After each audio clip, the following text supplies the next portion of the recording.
This is the front axle of the 130, and there's quite a bit of play in the steering arm, the drop arm from the steering box. That's pretty bad. Your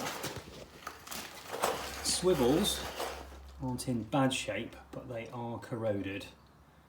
So I would advise replacement of those because they're not going to get any better. And once they corrode, the rust scabs up and then rips the swivel seal. And every time you turn the wheel, it puts a burr in the swivel seal, which then leaks. And although we use a one-shot grease inside the swivels, it does unfortunately let water in. And that then contaminates everything inside. It's not so good. I would suggest a replacement of the brake discs, as they are very, very worn. In fact, I would suggest a replacement of the entire braking system, including all the loop lines and flexi hoses. As you can see, this swivel's corroded as well, and that will start to rip the swivel seal. In fact, it has ripped the swivel seal on this because you can see the swivel's been leaking. The rest of the axle looks in good shape. It doesn't appear to be leaking from the nose of the diff housing, which is good. There are some engine oil leaks, but they don't look too drastic. I will clarify that by saying don't look too drastic for a Land Rover.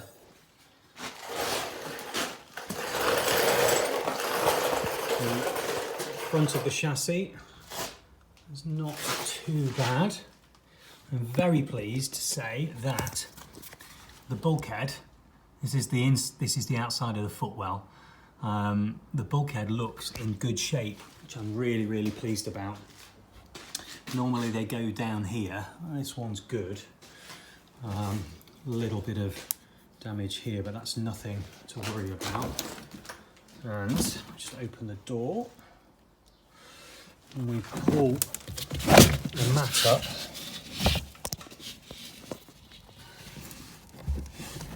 Normally they're rotten here, and this one's not too bad. It's a bit of surface rust, but nothing I would really panic about. So I'll pronounce the bulkhead good, which is great. This sill needs replacement because of the damage of putting 8,000 rivets to hold one small piece of aluminium on. This is the cross member that runs underneath and holds up the rear of the cab. It's not in too bad a shape, but they do rot terribly. So I would recommend replacing this with a galvanised replacement, which will never rot. They're only about 100 quid. The rear of the chassis has suffered from salt damage, and as you can see, the rear cross member has gone through completely, and they rot internally inside here where the frame member joins onto the rear cross member, and that takes a lot of the pressure when you're towing with it. Oops, sorry.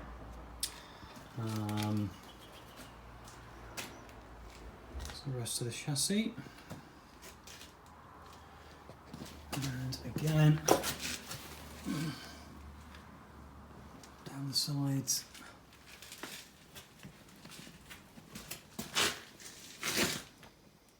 It is full of mud, this chassis, as you can see, but in there, I just can't get it all out. It's absolutely caked in there.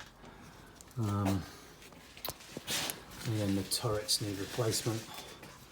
And again, the bulkhead, now I've managed to get it clean, has survived amazingly well. It's absolutely fabulous. It's good to see. A bit of surface rust, but I don't see any rot, which is what we have to worry about. And back around the front. As regards the body,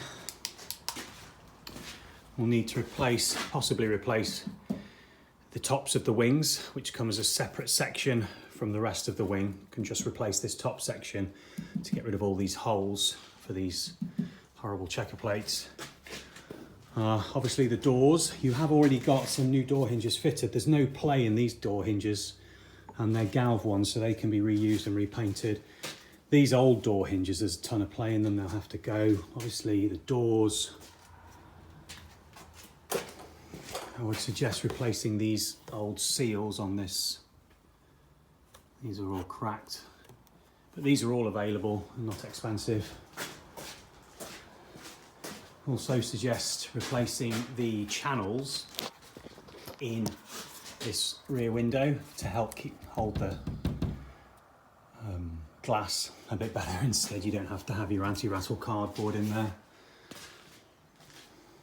Again, you've got some new hinges here. They can be reused because there's no play. The hinges on this door are completely toasted, so they'd need to go. But all in all, she's not looking in bad shape. One other thing that I was a tad worried about is the rear axle. Now, in the other video I mentioned there was play in the driving members and half shafts, and that's to be expected because this has towed quite a bit. But if I move these wheels, I don't know if you can see, but if I'm moving the wheel, there's quite a long time before the prop shaft moves.